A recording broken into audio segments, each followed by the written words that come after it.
이 문제의 핵심 단어는 최단거리라는 겁니다. 최단거리. 최단거리는 오른쪽과 위로만 가는 것을 얘기합니다. 자, 원래는 집에서 도서관을 향해서 가는데 최단거리로. 근데 어느 교차로에서, 교차로라는 건 요 만나는 이 지점 말하는 거죠. 교차로에서 갑자기 약속이 바뀌어 서점으로 가게 됐다. 자, 이 순간 최단 거리가 아닌 거죠. 어떻게 보면 가다가 돌아가는 거니까 이런 상황처럼. 그런데 계속 문제에서 어떤 얘기가 있냐면 여기서도 최단거리란 말이 나오고 여기서도 최단거리라는 말이 나옵니다. 그러니까 그 교차로에서 예를 들어서 이 지점에서 연락을 받아서 여기를 향해서 최단거리로 갈 때는 자, 집에서 도서관이라면 오른쪽과 위로만 가죠. 그러나 이 지점에서 서점까지는 오른쪽은 오른쪽인데 위가 아니라 아래쪽을 간다라는 거예요. 그 차이만 생깁니다.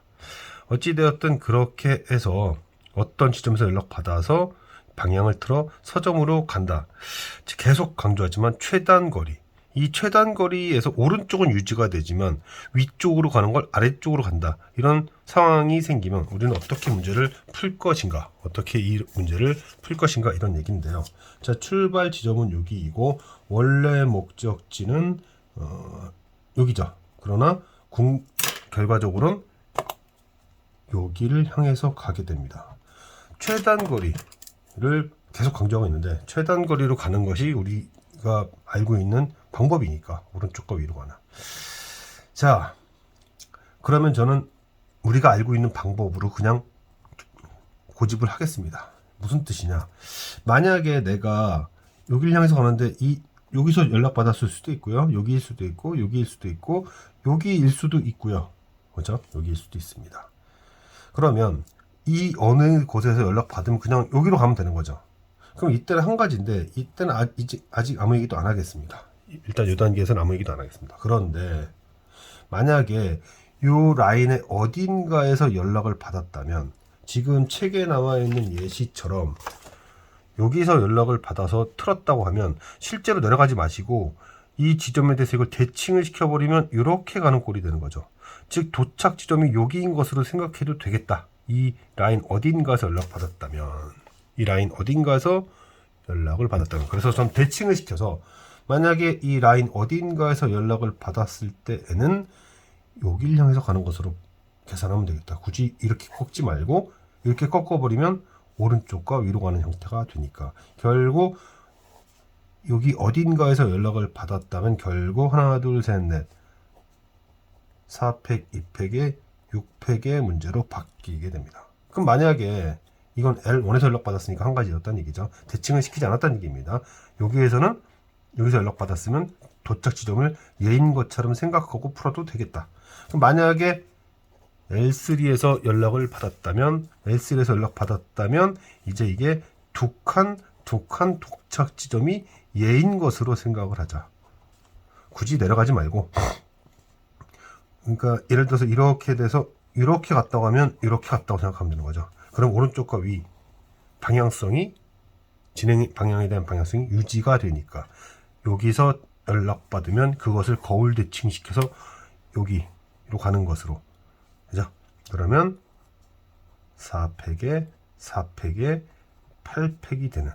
그리고 이제 혹은 이제 마지막으로 L4에서 연락을 받았다면 대칭을 시켜라.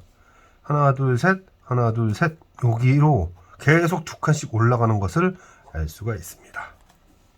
그죠? 대칭을 시켰다고 하면 하나 둘 셋 여기 가는 것으로 계산을 하자. 그러면 4팩에 6팩에 10팩이 됐다. 결국 이것도 어떻게 이해를 했으면 좋겠냐면 4팩에 0팩에 4팩으로 이렇게 이해했으면 더 좋겠다. 여기가 계속 일씩 증가한다. 이렇게 계산할 수 있습니다. 수식으로 쓴다면 4C0 2씩 증가하는 거죠. 6C2 그 다음에 8C4 10C6 하나 둘 셋 넷 대칭이었으니까 그렇습니다. 그러면 얼마든지 일반화 시킬 수 있죠. 이 도착 지점이 변경이 되었을 때 이게 4개의 층이니까 이렇게 된 거죠. 그러면 만약에 K개의 층이었으면 어떻게 됐을까? 이게 유지된 상태에서 이런 식으로 이식 계속 증가하는 거죠. K층이었으면 정확하게 이식 증가했으니까 여기가 하나, 둘, 셋, 네 개였을 때 이랬죠. 그러면 K층이었으면 K개의 층이었으면 2 곱하기 K-1이었을 것이다. 그리고 거기다가 4를 더하는 형태가 되니까 4를 더하는 형태가 되니까 뭐라고 하면 되나 정확하게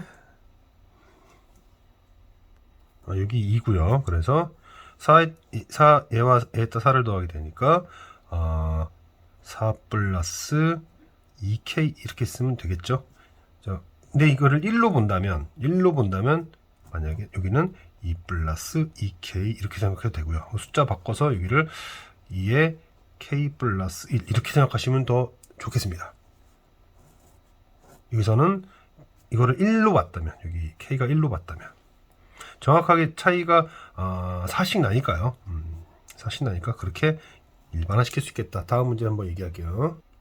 주머니에 스티커가 1, 2, 3 하나, 둘, 3개가 붙어있는 카드가 한 장씩 있는데 여기서 임의로 카드 한 장을 꺼내서 스티커를 하나씩 붙입니다. 그리고 나서 다시 집어넣고 이제 얘네들 집어넣고 문제를 잘 해석해야 돼요. 주머니에 들어있는 각 카드에 붙어있는 스티커 횟수가 3으로 나눈 나머지 같아지는 사건이 정확하게 8회까지는 안 일어나다가 9회차에 일어날 확률이 어떠냐. 전 이거 일반화까지 한번 해보겠습니다. 자, 0, 1, 2 많지 삼각편대 느낌이 나는데요. 삼각편대 느낌이 나는데 자, 1회를 시행합니다. 1회를 시행해서 만약에 제가 0이라고 한 것은 3으로 나눈 나머지 기준이니까 3이라고 하지 말고 3으로 나눈 나머지가 0, 1, 2 이렇게 갑시다. 이렇게 계산하는 게 좋겠죠. 괜히 이거를 뭐 1, 2, 3인데 뭐 여기가 붙어서 이렇게 하지 마시고요. 이러면 숫자 커지면서 논점이 흐려지게 돼요. 숫자를 키우지 말고 3으로 나눈 나머지가 같은 집합으로 분리를 하는 것이 첫 번째 시작점입니다. 만약에 이 카드를 뽑았다면 이 3으로 나눈 나머지가 여기는 3이죠 실제로는. 근데 3이라고 보지 말고 0으로 보면 이 카드는 이 카드는 그룹이 3으로 나눈 나머지가 1인 그룹으로 이렇게 들어갑니다. 그러면 0이 1이 되는 것을 이렇게 돌렸다 이렇게 생각하면 좀 더 쉽겠네요. 얘가 뽑히면 1이 뽑히면 1이 돌아가서 2가 되었다 이렇게 그리고 만약에 얘가 뽑히면 돌아가서 0이 되었다 그렇게 보시는 게 좋겠습니다. 그러면 이때는 A라는 사건이 안 일어납니다. 3으로 나눈 나머지가 같은 일이 없다.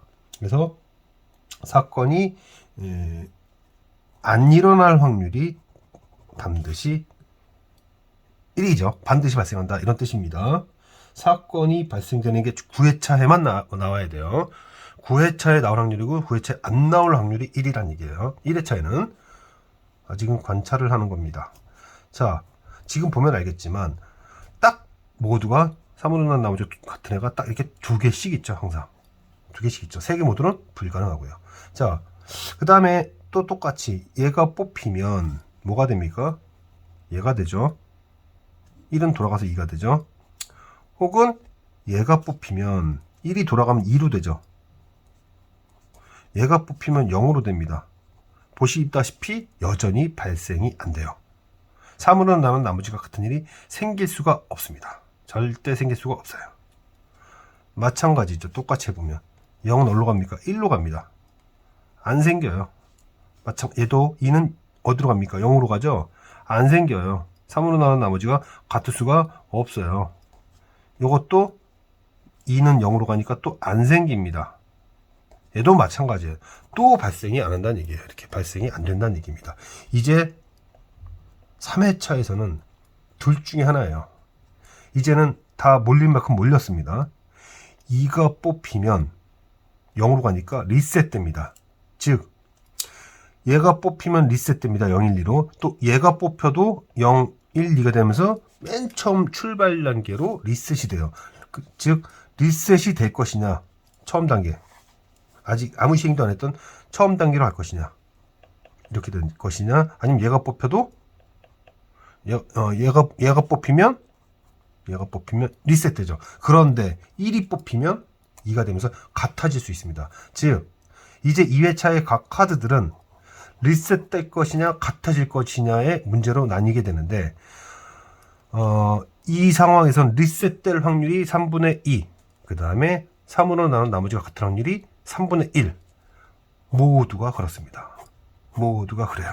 그래서 3회차에 사건이 발생이 안 되고, 사건이 발생된다는 건 3으로 나눈 나머지가 모두 같은 상태를 말합니다. 3으로 나눈 나머지가 같을 확률은 3분의 1이고, 그 다음에 리셋될 확률은 3분의 2인데 9회차 얘기를 했잖아요. 따라서 3분의 2의 확률로 리셋돼서 맨 처음 상태로 돌아갑니다. 3회차마다. 지금 이 문제에서 9회차에 3으로 나눈 나머지가 모두 같아지라는 얘기는, 자, 첫 번째, 두 번째, 세 번째에서 리셋돼서 다시 도돌이, 또 리셋, 도돌이, 그 다음 여기서 3분의 1 확률로 같아져라, 이런 얘기가 된 겁니다. 그러면 저는 이걸 일반화 시키겠습니다. 일반화 시켜서 n회를 시행했다고 합시다. 그랬을 때 이 n이 3으로 나눈 나머지가 1 또는 2일 경우에는 아무리 시행을 많이 해도 사건 A가 일어날 확률은 없습니다. 사건이 일어날 확률은 없어요. 절대 그 사건이 안 일어납니다. 3으로 나눈 나머지가 같을 수가 없어요. 여기 보다시피. 자, 그런데 3의 배수에서 사건이 발생되길 바란다면 그때는 뭐가 된다? 처음에 발생 안 되고 그 다음에 3분의 2의 이제 K 기준인 거죠. 3분의 2의 K-1승 그리고 3K 번째에 발생한다. 이렇게 보시면 되겠습니다. 이렇게 보시면 되겠어요.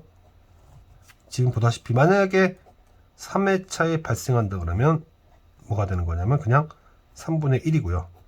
6회차일 때는 3분의 2제곱에 3분의 1이고 9회차에서는 지금 보다시피 3분의 2 제곱 여기 제곱이 아니죠. 여기 1승에 3분의 1, 그 다음에 제곱에 3분의 1 이런 식으로 점점점 되는 것을 말하는 겁니다. 제가 조금만 더 부연 설명하면 다짜고짜 여기 왜 0이냐 이렇게 얘기할 수도 있을 것 같아서 제가 잠깐 부연 설명하면요. 이 문제에서는 n-1회차까지는 발생 안 하고 n회차에 3으로 나눈 나머지가 같은 확률을 묻는 거라서 실제로는 이런 거죠. 원래 이런 겁니다. 원래는 처음에는 발생 안 하니까 발생 안 하는 확률이 1이라는 얘기예요. 발생 안 하고 그 다음에 리셋되고 이렇게 계속 갈 건데 마지막 n회차는 발생을 해야 되는데 3으로 나눈 나머지가 같아야 되는데 그럴 수가 없기 때문에 마지막 단계에서 0이 곱해져서 0이라 이런 뜻이에요. 마지막 단계에서 0이 곱해져서 그렇다. 이것도 마찬가지입니다. 3K-1번째까지는 발생 안 할 거예요. 계속 발생 안 할 겁니다. 이거 그런 뜻이에요. 지금 여기서도 얘기를 했지만은 P 세 번째에서 발생한다는 얘기는 처음에 당연히 발생 안 하고 두 번째도 발생 안 하는데 세 번째 3으로 나눈 확률이 3분의 1로 나타나니까 이런 얘기를 한 겁니다. 그래서 오해가 없으면 좋겠어요. 사실 여기까지는 쭈루룩 0이 아닌 숫자가 가다가 n회차야. 근데 그 n이 이런 단계나 이런 단계니까 이런 단계에서는 발생할 수가 없어서 0을 곱한 것이다. 그렇게 이해를 해주시면 되겠습니다. 제가 일반화까지 이렇게 표현을 했어요. 문제를 잘 읽어야 됩니다. 문제 상황은 제가 한번 다시 체크를 하겠지만 마지막 회차가 되기 전까지는 발생이 하지 않기 때문에 발생하지 않을 확률들을 곱하고 있는 것이다. 이렇게 마무리를 줘서 이해해 주시면 좋겠습니다.